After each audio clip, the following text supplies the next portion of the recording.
değerli izleyicilerimiz. Şimdi şunu söylememizde sanıyorum fayda var. Şimdi bu yıl diğerlerinden farklı olduğu için çok büyük talep var. Özellikle turizm noktalarında ciddi bir yoğunluk durumu yaşanıyor.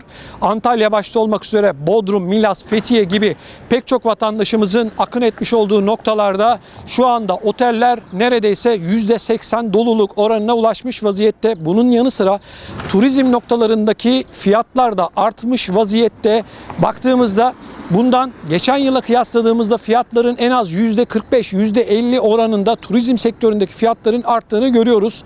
Özellikle rezervasyonlarını son zamanlara bırakanların daha çok ücret ödemesi gerekiyor. Bunun yanı sıra uçakla Türkiye'ye gelecek olan vatandaşlarımız için de ciddi bir durum söz konusu.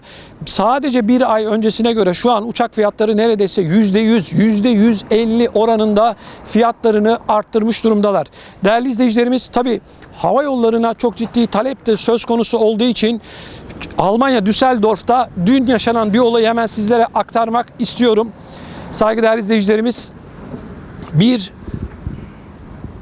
havayolu şirketi dün Düsseldorf Havalimanı'nda binlerce vatandaşımızı mağdur etti. Düsseldorf Havalimanı'nda olaylar çıktı, olaya polisler müdahale etti. Durduk yere hiçbir açıklama yapılmadan aynı Türkiye'ye ait olan bir havayolu şirketi, değerli izleyicilerim, Türkiye'deki bir şirket Düsseldorf'ta tam 4 tane uçuşunu iptal etti. Havalimanı birbirine girdi. Bu da yetmedi. Bugüne olan uçuşlarından 4 tanesini daha iptal ettiğini açıkladı. Şimdi bakın değerli izleyicilerimiz, vatandaşlarımız Türkiye'ye gelebilmek için bir yıl boyunca bunun hasretini çekiyor. Havayolu şirketleri biletlerini satıyor, paralarını alıyor ama gelinen noktada vatandaşlarımızın da ciddi bir mağduriyetlerinin ortaya çıktığını görüyoruz. Şimdi bu vatandaşlarımız işlerini, güçlerini, bütün aile düzenlerini buna göre ayarlıyorlar. Gelinen noktada böyle havalimanında hadi bakalım kucağınızda bir sürpriz buluyorsunuz. Hal böyle olunca da ister istemez şöyle bir tablo çıkıyor. Vatandaşlarımızın bu mağduriyetlerinin ya da bu ve benzeri konularda kendilerine sahip olacak olan ya da sahip çıkacak olan hangi kurum var diye sormak istiyorum.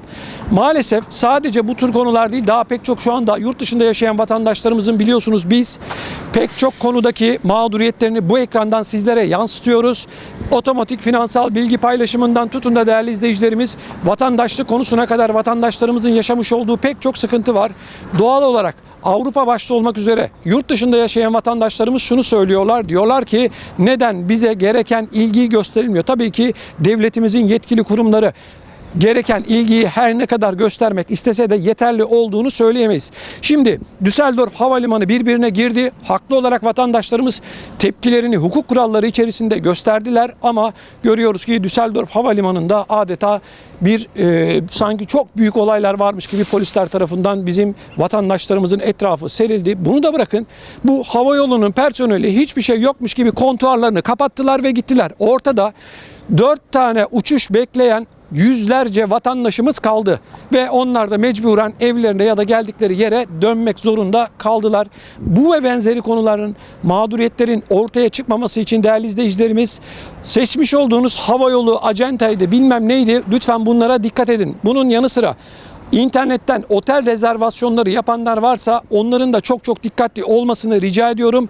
Çünkü turizmle ciddi bir yoğunluk olduğu için bazı dolandırıcılar türemiş durumda. Siz bir otelle ilgili rezervasyon yapacaksanız mutlak surette arayın, sorun. Bu internet sitesiyle çalışıyor musunuz? Herhangi bir iş ortaklığınız var mı diye parayı ödemeden önce mutlak surette değerli izleyicilerim sorun, soruşturun. Sonradan pişman olabilirsiniz. Duyuyoruz, Almanya başta olmak üzere Fransa, Hollanda, Belçika, İsveç, İsviçre gibi noktalarda maalesef dolandırıcılar, turizm dolandırıcıları türemiş vaziyette. İşini düzgün yapanlara tabii ki bizim söyleyecek bir sözümüz yok. Ama bunun yanı sıra sizin de tedbirinizi almanız gerekiyor. Bunu da söylememde fayda var. Değerli izleyicilerimiz, bildiğiniz üzere pek çok vatandaşımız Türkiye'de otellerde kalmak yerine bazı evleri kiralıyorlar. Özellikle müstakil evleri kiralıyorlar. Ama şöyle bir tablo var. Maalesef ve maalesef değerli izleyicilerimiz, içinde bulunduğumuz yılda ev fiyatları da otel fiyatlarını geçmiş vaziyette. Değerli izleyicilerimiz, maalesef korona dünyanın pek çok noktasında pek çok fiyatı arttırdı ama turizm noktasında da maalesef pek çok değerli izleyicilerimiz sorunlar var. Ev fiyatlarını geçen yıl haftalı 3-4 bin lira olan evleri Türkiye'de maalesef ve maalesef şu anda 15-20 bin liraya kiralıyorsunuz ama ev de yok. Yani bunun da bir fırsatçılığı çıkmış durumda. Bakıyoruz böyle dönem bayram olur, seyran olur, o olur, fiyatlar ikiye katlanır. Şu olur, bu olur. Bakıyoruz fiyatlar anlamsız bir şekilde artar. Görüyoruz ki şu anda da Türkiye'de müstakil ev kiralamak isteyen vatandaşlarımız da ciddi bir fiyat artışıyla karşı karşıyayız. Ben de soruyorum, ne oldu kardeşim? Ne oldu da fiyatları bu kadar arttırıyorsunuz? Oteller fiyatları arttırıyor. Uçak biletlerinin fiyatları %100'ün üzerine çıkmış vaziyette. Bunun yanı sıra değerli izleyicilerim ev fiyatları diyoruz. Ev fiyatları. Bunun yanı sıra Bodrum başta olmak üzere Antalya ve çevresinde saygıdeğer izleyicilerimiz alışveriş yapan gurbetçi vatandaşlarımızın çok dikkatli olmasında fayda görüyorum. Niye diyecek olursanız fiyatları anlamsız şekilde arttırdılar. Yapacağınız alışverişlerde bakıyoruz ki yerli turiste başka fiyat veriyorlar. Pek çok kişi işini dürüst yapanlara yanlış anlamayın, sakın hiçbir şey söylemiyorum. Onlar başımızın tacı ama fırsatçılık yapan yurt dışından gelen vatandaşlarımızın bu sıkıntısıyla ilgili olarak bir mağduriyetin ortasına insanlarımızı bırakıyorlar. Değerli izleyicilerimiz, o nedenle alışveriş yapacağınız yerlerde mutlak surette birkaç yere sormadan kesinlikle alışveriş yapmayın. Bu arada değerli izleyicilerimiz, evet, Türkiye'ye giriş yapan vatandaşlarımızın sayısı da artmaya başladı. Yine Almanya plakalı olanların sayısı daha çok artıyor. Bunun yanı sıra değerli izleyicilerimiz, gördüğümüz kadarıyla Bulgaristan'dan da ciddi anlamda girişler var. İşte Almanya başta olmak üzere dediğimiz gibi Fransa, Hollanda ve Belçika plakalarını daha çok görüyoruz Kapıkule'de. Değerli izleyicilerimiz, ele almak istediğim diğer çok önemli bir konu daha var. Bildiğiniz üzere yurt dışında yaşayan ve Türkiye'de herhangi bir bankada parası bulunan vatandaşlarımızın ciddi bir mağduriyeti söz konusu. Nedir bu mağduriyet? Otomatik finansal bilgi paylaşımı. Eğer siz Almanya, Fransa, Hollanda, Belçika, İsveç, İsviçre ve daha pek çok dünyanın 137 ülkesinde yaşıyorsanız ve Türkiye'de de herhangi bir bankada bir paranız varsa sizin bu paralarınız yaşamış olduğunuz ülkenin Maliye Bakanlığı'na, vergi dairesine bildirilecek. Değerli izleyicilerimiz, şunu söylememde fayda var. Ortaya çıkan bu tablo bize şunu gösteriyor. Türkiye'de maalesef saygıdeğer izleyicilerimiz bulunan ve Türkiye'de bankaya para yatıran vatandaşlarımız bundan sonra pek çoğu ben Türkiye'ye nasıl paramı yatırabilirim diye bizlere soruyorlar. Bakın, Türkiye'nin OECD yani Dünya Ekonomik İşbirliği Teşkilatı ile yapmış olduğu anlaşma gereği eğer bir kişinin bankada hesabı varsa Türkiye'de ve o kişi de başka bir ülkede yaşıyorsa yaşamış olduğu ülkeye bu bilgileri bildirilecek. Şimdi pek çok ülkenin vatandaşı da sözde Türkiye'ye bildirecek. Tabii burada bakın milyonlarca vatandaşı yurt dışında yaşayan, özellikle Avrupa'da yaşayan Türkler için şöyle bir sıkıntı var. Şimdi özellikle yaşamış olduğu ülkelerde sosyal yardım alan vatandaşlarımız şunu söylüyor. Diyor ki benim Türkiye'de herhangi bir şekilde bir param vesairem var. Eğer ben bu yaşamış olduğum ülkeye bu bildirim yapılırsa benim bir sosyal yardımım kesilecek.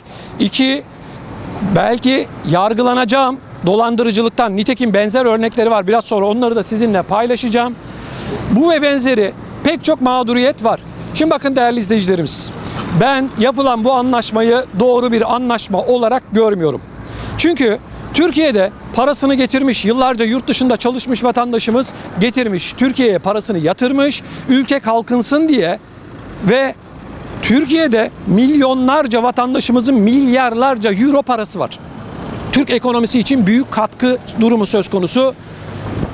Ve şimdi Türkiye şunu yapacak. Diyecek ki işte Ali Bey'in, Fatma Hanım'ın Türkiye'de şu kadar parası var diyecek. Şimdi ben size soruyorum. Yurt dışında yaşayan vatandaşlarımıza. Siz böyle bir durumda Türkiye'ye bir daha gelip paranızı yatırır mısınız? Merak ediyorum. Değerli izleyicilerimiz, bu mağduriyetin bir an önce giderilmesi gerekiyor. Her gün bunlarla ilgili olarak bizim sosyal medya hesaplarımıza bana yüzlerce mesaj geliyor. Bu konuyu biliyorsunuz biz detaylı bir şekilde ele aldık, defalarca konuştuk ve konuşmaya da devam edeceğiz. Bu mağduriyetin giderilmesi için mutlak surette bir geri adım atılması gerekiyor. Mayıs ayının sonunda Sayın Cumhurbaşkanımız resmi gazetede bununla ilgili kararnameyi imzaladı ve yürürlüğe girdi. Yine çok sayıda soru alıyoruz. Vatandaşlar bize soruyorlar, bildirim yapıldı mı? Bakın arkadaşlar, bu yapılan anlaşma gereği 2020'ye ait bilgiler, 31 Aralık 2020'ye ait olan bilgiler içinde bulunduğumuz 2021 yılında yaşamış olduğunuz ülkeye bildirilecek. Bildirim yapılan ülkeler var, yapılmayan ülkeler var. Şimdi tek tek detaya girerek sizlerin başını ağrıtmak istemem ama şunun bilinmesini doğru biliyorum. Artık 2020'ye dair, geçmişe dair herhangi bir şey yapamazsınız. Çünkü artık o bilgiler kayıt altına alındı. Hatta içinde bulunduğumuz bu günlerde Türkiye'deki bankalardan yurt dışında yaşayan vatandaşlarımıza SMS ya da e-mail yoluyla bildirimde bulunuyorlar ve diyorlar ki bankalar, sizin yurt dışında yaşadığınıza dair bizde bilgiler var. Biz bunu Hazine ve Maliye Bakanlığı'na bildireceğiz. Eğer bir yanlışlık olduğunu düşünüyorsanız ya da sizin yurt dışında yaşamanızla ilgili bir değişiklik varsa, Türkiye'ye geldiyseniz bize müracaat edin, bilgilerinizi değiştirin diyorlar. Gelin ya da internet bankacılığı üzerinden bu bilgileri değiştirin diyorlar. Şimdi bununla ilgili olarak değerli izleyicilerimiz, maalesef pek çok vatandaşımız yurt dışında bulunduğu için ve ikametleri de başka ülkelerde olduğu için bir şey yapamazlar. Bu anlaşma zaten ikamete dayalı bir anlaşma. Yani hangi ülkede yaşıyorsanız oraya bildirilecek. Türkiye'de ikametiniz varsa bir problem yok. Gelirsiniz, dersiniz ki bir alın ikametgah belgem ve bundan sonra değerli izleyicilerim sizin hiçbir sorununuz kalmaz. Ama yurt dışında yaşıyorsanız maalesef herhangi bir değişiklik yapma ihtimaliniz çok çok zayıf. Şimdi YouTube'da görüyorum, bazı avukatlar ve bazı sosyal güvenlik uzmanları Türkiye'ye gelin, ikametlerinizi değiştirin gibi şeyler söylüyorlar. Bakın, Türkiye Cumhuriyeti kanunlarına göre bir yılın içerisinde 6 aydan değerli izleyicilerimiz daha uzun bir süre eğer Türkiye'de kalıyorsanız sizin ikametgahınız Türkiye'ye alınabilir. Ama bir yılın içerisinde 6 aydan daha az bir zaman Türkiye'de kalıyorsanız böyle bir şansınız söz konusu değil. Her kim ki YouTube'da görüyorum size şunu söylerse, gelin buraya biz sizin ikametinizi değiştireceğiz gibi şeyler söylüyorsa, unutmayın ki bunların hepsi yanlış bilgi. Sakın ola ki bu kişilere de herhangi bir şekilde paranızı vermeyin, herhangi bir şekilde paranızı kaptırmayın. Çünkü bu insanlar bana göre illegal bir şekilde sizin ikametgahınızı değiştirecekler ve ardından da daha sonra parayı aldıktan sonra onları bulmanız ya da sizin herhangi bir şekilde bu işe çözüm bulmanız mümkün olmayacak. Dert birken iki olacak. Bunu da lütfen unutmayın. Çok çok önemli bir konu. Yine vatandaşlarımız soruyor. Ben ne yapabilirim? Peki bakın, otomatik finansal bilgi paylaşımı ile ilgili olarak şunu yapabilirsiniz arkadaşlar. Bu anlaşma gereği şu var.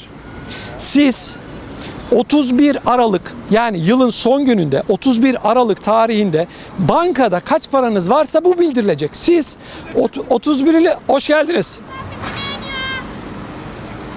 Siz 31 Aralık tarihinde değerli izleyicilerimiz bankada kaç paranız varsa bunu bildirilecek dedik. Eğer 31 Aralık'tan önce, her yılın son günü olan 31 Aralık'tan önce paranızı çekerseniz şöyle bir bildirim olacak. Denecek ki 0 lirası var. Ve şu faiz geliri elde ettiyseniz 0 lira artı faiz geliri denilecek. Vatandaş bana soruyor. Diyor ki ben örneğin 31 Aralık'tan önce paramı çektim. 30 Aralık'ta çektim mesela diyor. Bildirim nasıl olacak? Bildirim şöyle olacak. 30 Aralık'ta ya da öncesinde çektiğiniz için denilecek ki 0 lirası var denilecek. Bunu lütfen unutmayın. Faiz geliri varsa o da bildirilecek. Bunun yanı sıra değerli izleyicilerimiz, bu konuyu tabii çok uzun bir konu. Hazine ve Maliye Bakanlığı bununla ilgili olarak yaklaşık 80 sayfalık bir rehber yayınladı. Şu anda o rehberi kaldırdı, güncelleyecek, bekliyoruz. Ama şunu söyleyelim. Sizin herhangi bir bankada paranız varsa 31 Aralık'a kadar da bu duruyorsa bu bildirilecek. Artık bu işten kaçış yok. Sakın ola ki paranızı falan, yok ben bunları saklarım, onu yaparım, bunu yaparım diye paranızı vermeyin. Sakın. Benim tavsiyem bu.